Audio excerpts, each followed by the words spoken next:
I've read over 100 books on investing in finance, and The Richest Man in Babylon is definitely one of my top 3 favorite books.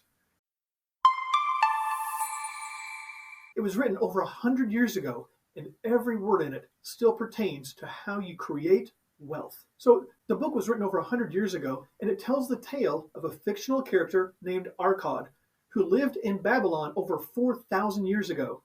Arkad was famed for his wealth and his generosity. The book includes several parables that he shares that explain how he created his wealth. In ancient Babylon, most people carried their wealth in gold or silver coins in their purse. Arkad starts by sharing the 7 cures for a lean purse, which he explains to a small group of people who are trying to learn from him. These are among the most important principles in the book. First, start thy purse to fattening. Here's a quote from the book. Then Arkad turned to a humble man who had declared himself an egg merchant. If thou select one of thy baskets and put into it each morning 10 eggs, and take out from it each evening 9 eggs, what will eventually happen? The egg merchant responds, well, in time, it will become overflowing. This is the type of simple example used throughout the book to help illustrate points. The point of this is that the cure for a lean purse is to always set aside 10% of what you earn for your own savings. The second cure is control thy expenses. He says to budget your necessary expenses and not touch that 10%. One of the listeners responds that they do not have an extra 10%. Arkad responds with, who, my friend, would determine thy budget? And the listener responds, I make it for myself. Then Arkad replies by essentially saying that if you have income and you control your expenses, then you have every tool you need to create wealth.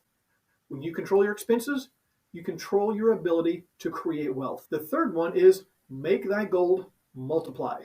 This may sound obvious, but I love the wording he uses here. He says, I tell you, my students, a man's wealth is not in the coins he carries in his purse, it is in the income he buildeth, the golden stream that floweth into his purse and keepeth it always bulging.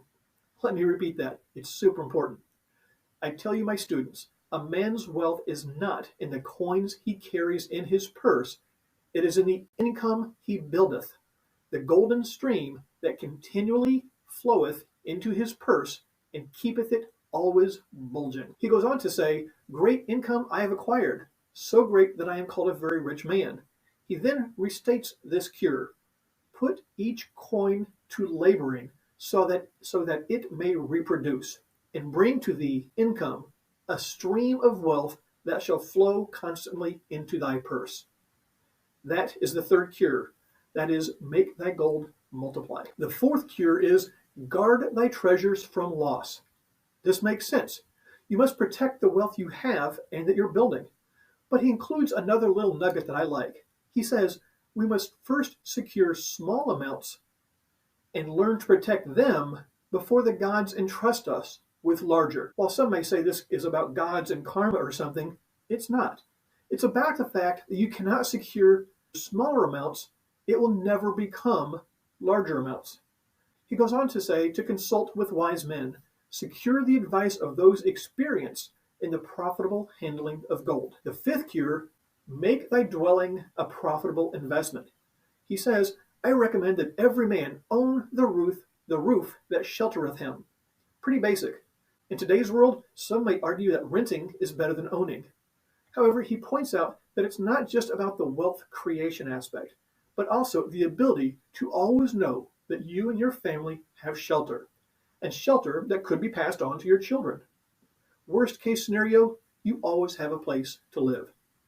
He concludes this section by saying, thus come many blessings to the man who owneth his own house. The sixth cure is to ensure a future income. He words it this way, providing a full purse when time has made thee less able to earn, and that you should give thought to those future days. Basically, he's just saying, prepare for when you get older. The seventh one is increase thy ability to earn. At first glance, it may appear that he's telling you to find a way to earn more money. And this is true. But if you look closer, you'll see that he's also telling you to learn to earn more.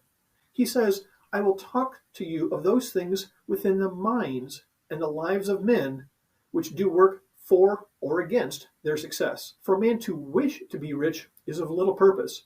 How do you get to 1,000 pieces of gold? You do not wish for 1,000 pieces of gold.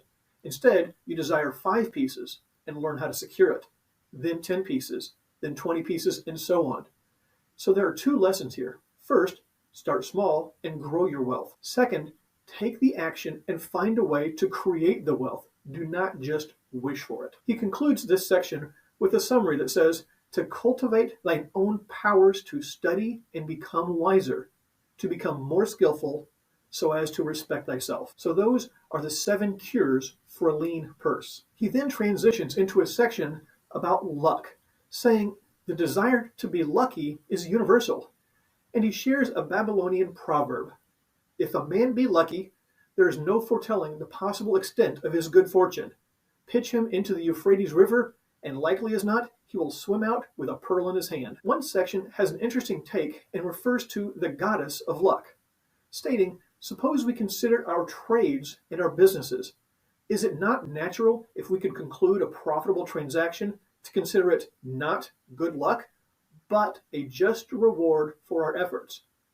I think we may be overlooking the gifts of the goddesses. What he's saying is, when you do business and have a transaction, most people don't think of that as lucky. They just think of that as a reward for their efforts. There are several fascinating parables used to illustrate 3 points. Any form of gambling is non-sustainable, non-repeatable, and will eventually turn into a loss.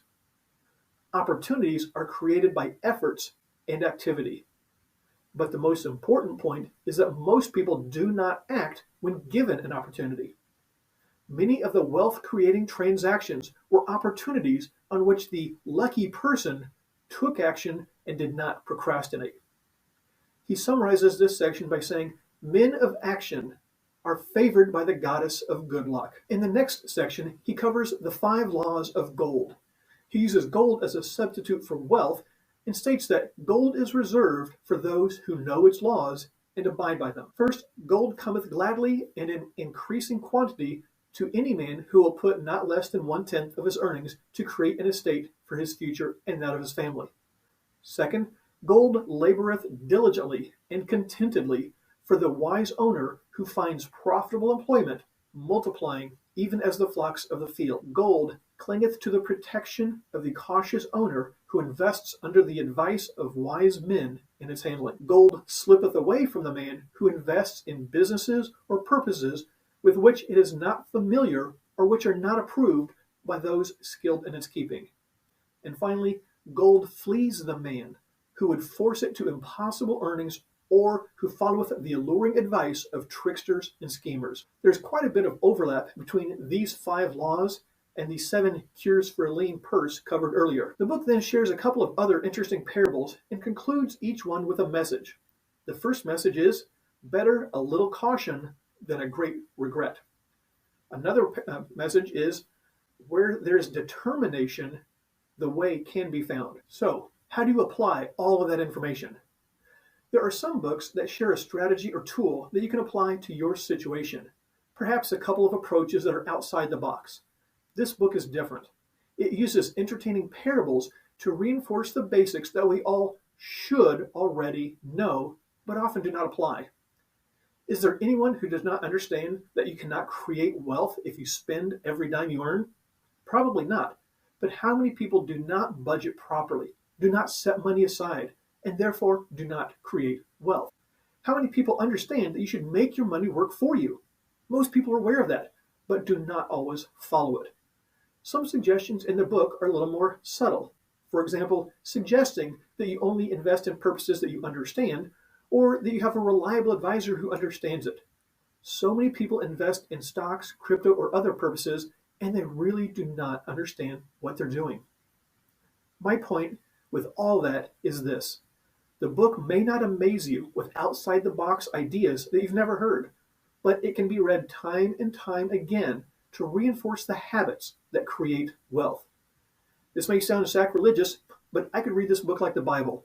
I could open this book to any section, read a page or so, and find some valuable advice.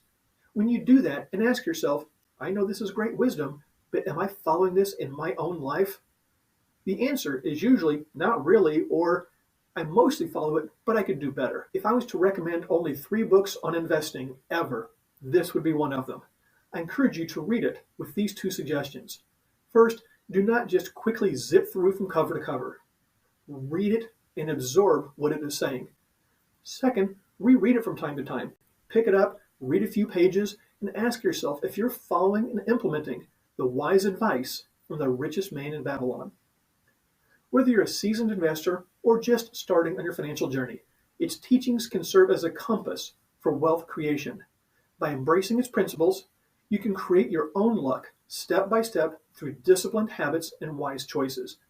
I share how I personally implemented these strategies at unbrokeninvesting.com. Learn more by becoming a member today. Before I finish the video, please take a second to like the video.